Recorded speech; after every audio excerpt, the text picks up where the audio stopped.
Welcome to the podcast, Claim Your Excellent Life, with your host, Suzanne Kellner-Zinck, where she helps professional women learn how to be happy. Suzanne will teach you how to do this through building high self-esteem, relaxation and calm, and good, healthy relationships. Tune in every week as Suzanne shares effective strategies to help you claim your excellent life with happiness techniques, self-esteem building exercises, relationship tips, and relaxation information. Make sure to head over to dawningvisions.com to subscribe to the newsletter to receive your keys to happiness, as well as other useful free gifts for you.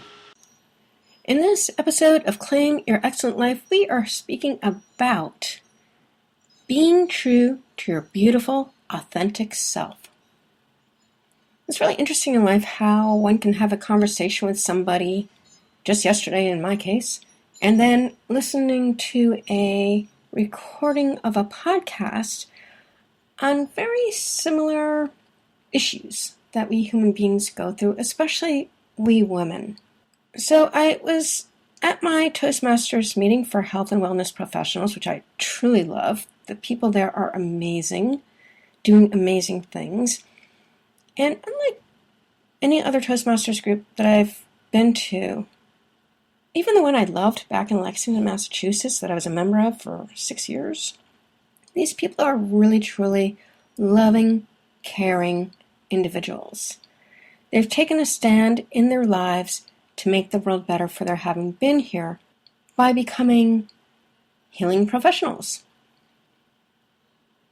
That being said, I was speaking with one of the people in my group after the meeting, and she was talking about my speech because I asked her for some input regarding the way that I had delivered it based on what another person had given me as feedback on something to work on, and I just wanted her input. And it was very good input, but after she had given me that recommendation, we started talking about things that were a little bit closer to our hearts, our souls, and our minds. And she had asked me to give her some feedback about what I thought were some of the things that she needed to overcome, because she had actually done the table topics last evening, and a lot of it was based on limiting beliefs. And then she did a healing thing afterwards where she wanted us to get in groups of 2 to tell our partner what we truly loved and appreciated about ourselves, which I thought was brilliant because, well, this woman is an ex-psychiatric nurse by profession, and so she's very into having people be able to deal with their stuff and then clear the stuff, which obviously as a hypnotist I totally get into.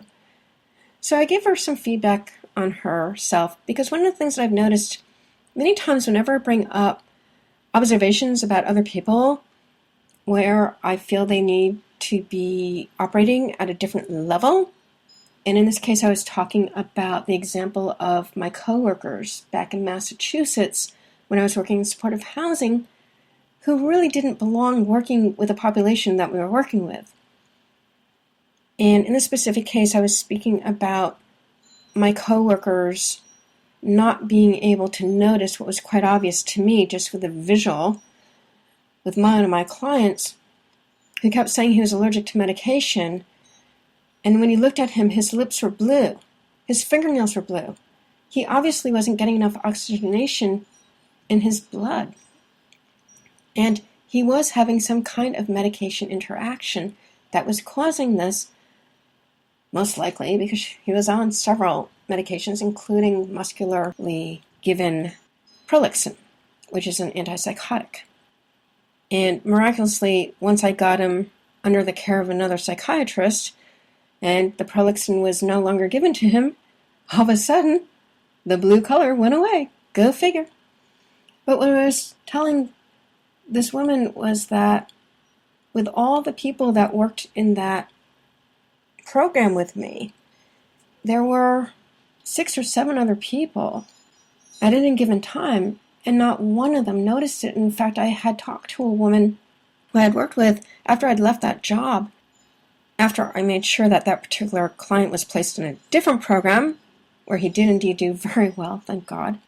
She looked at me quizzically when I asked her if she ever noticed Sean's blue fingernails and blue mouth, and she didn't notice any of it. And this was an older woman, so like if I was 33, 34 at the time, she was like in her early 50s, easily. She was doing it as a part-time job, and she had another full-time job. So I'm just like explaining how crazy this is that you can't see blue lips and blue fingernails. And as I'm telling her these stories, the ex-psych nurse was telling me, well, you have a lot of judgment, and she was making excuses for all of these behaviors until at some point she realized, these people didn't really belong working in this place. And I'm like, exactly. Because my whole talk was about how people who work in healthcare need to clear their own crap, especially those who are working in mental health on any level, need to clear their own crap so they don't project their stuff onto other people, number one, so they don't overrun other people's boundaries, number two, and so that they don't overrun their own boundaries and get sick.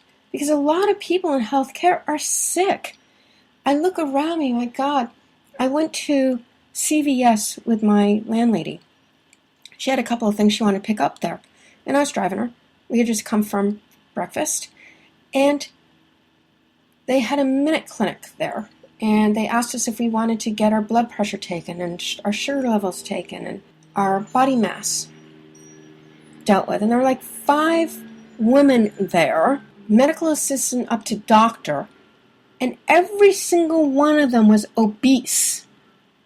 I would say they had 60 to 100 plus pounds extra on their frames. And these are the people who represent health care. The reason that people have these problems, where they have to do this people-pleasing thing and make excuses for other people's ridiculous ideas on what is and what isn't okay, the reason that people have to be perfectionist in their lives in order to feel like they're being respected, putting up these facades, the reason these people have to be people-pleasers, do what they feel people want them to do, even when they never ask the person if that's something they care about. They just do it and then they get resentful because that person never noticed what they were doing, is because they were not being true to their beautiful, authentic selves. I'm going to tell you what I tell my eating disorder clients, and this is the truth. If you're being anything other than who you are, understanding your positive qualities, your loving heart, your compassion, your ability to do things better than other people in certain areas. Like, I suck at math, so anyone who's willing to be an accountant is like a god to me, because that's how I don't do numbers. I can't even remember my bank balance when I look at it on the ATM 2 seconds afterwards. It's really embarrassing and frustrating, but that's my reality.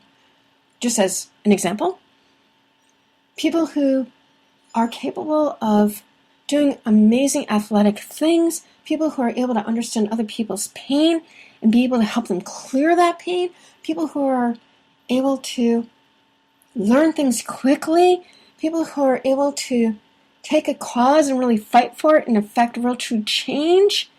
I'm not necessarily talking about Gandhi and MLK, but maybe about this guy I was talking to today who would like to come see me because he understands that his gifts in terms of understanding nutrition and mental health is so needed in his community of young black youth that he wants to give back in that way.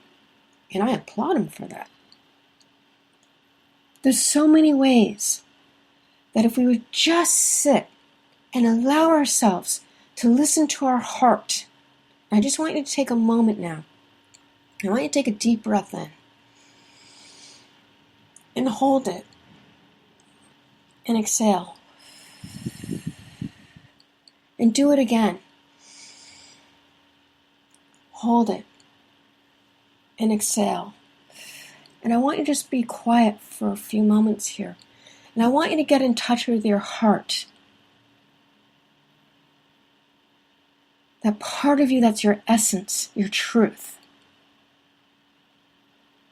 And I want you to listen to it.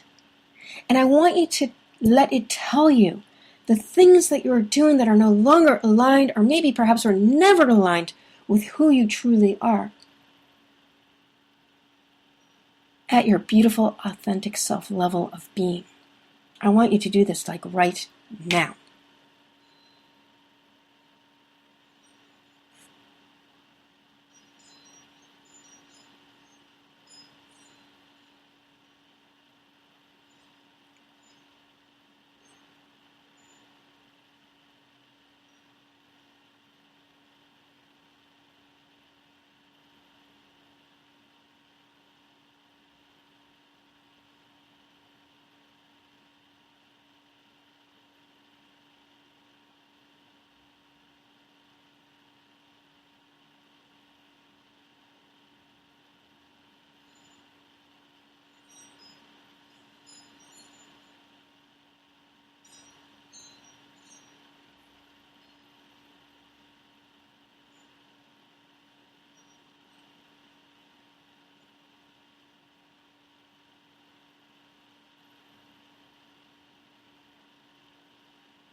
Now, I want you to take a nice deep breath in.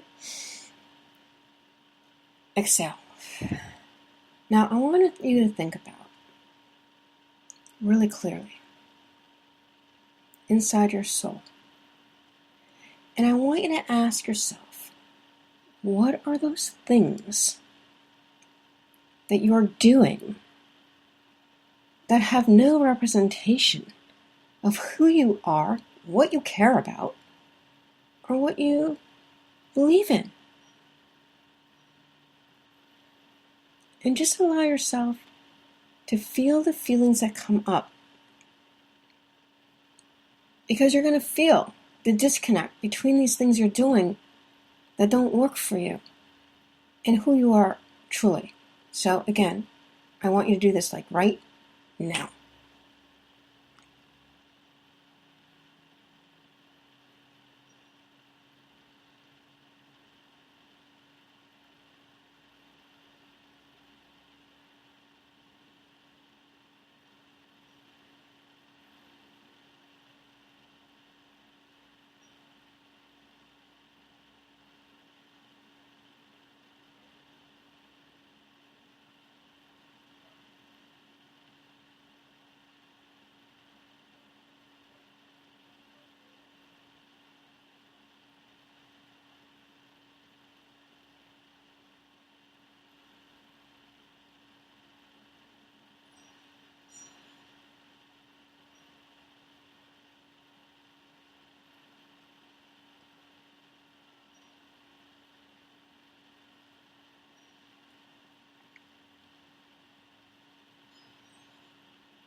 Now, what I want you to do is I want you to make a promise to yourself that all those things that you are doing that are not congruent with your soul, you're going to let go of.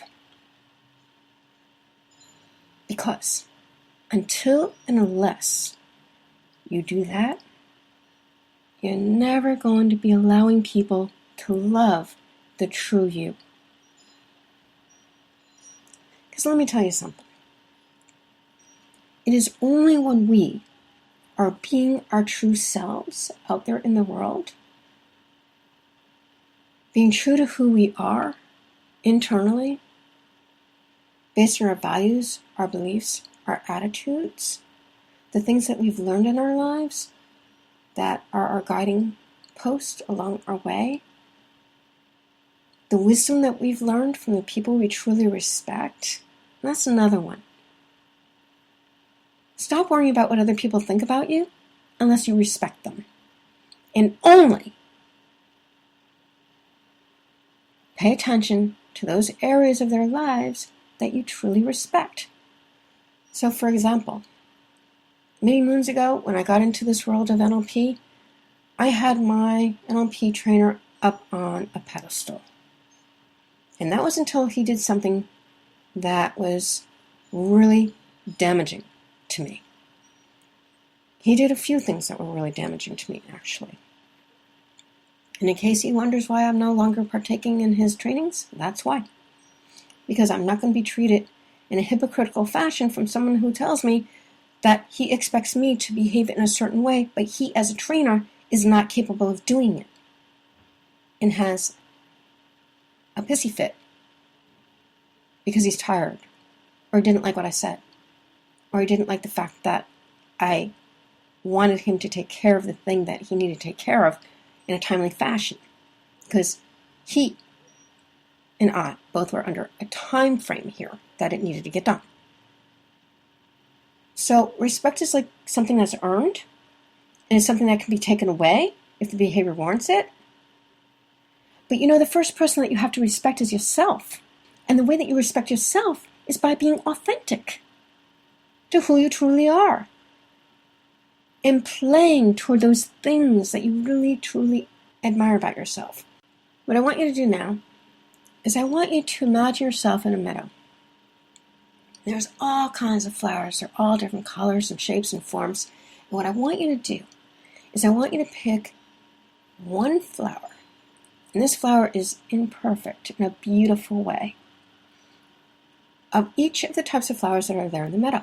And for each flower that you pick, what I'd like you to do is I'd like you to pair up an attribute of yours that you really like about yourself. Go ahead and do this now, making yourself a beautiful bouquet.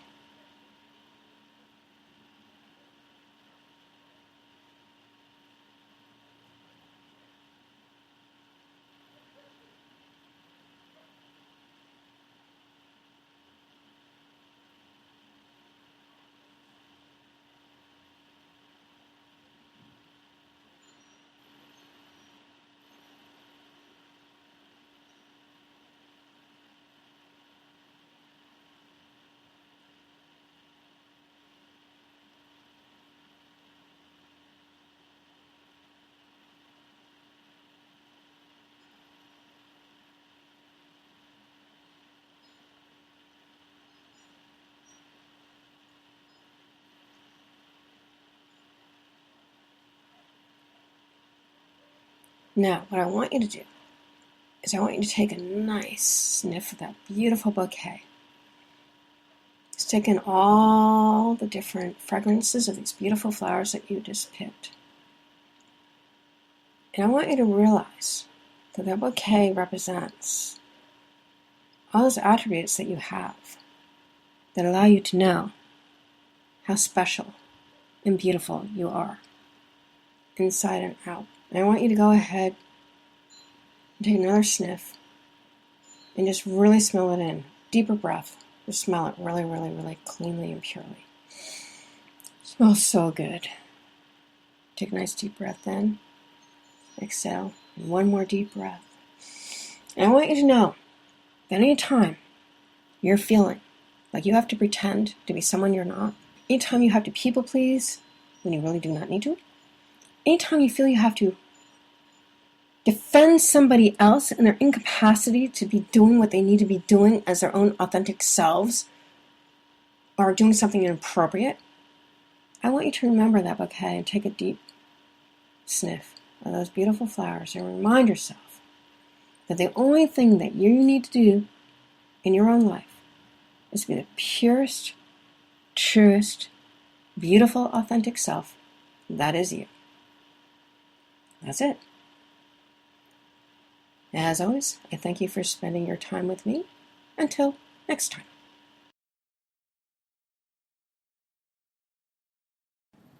If you have found the information that we have shared with you here on Claim Your Excellent Life to be helpful and interesting, please do us a favor of giving us a rating on iTunes. We hope it will be 5 stars, as well as a review. Doing both these acts will move the podcast up in the ratings on iTunes so more people will be able to find us. Also, please do us the favor of letting your friends and colleagues know about this podcast so they too can gain the knowledge that we're sharing here. We'd like as many people as possible to learn from what we have to give here. And we thank you for your time and effort in doing so.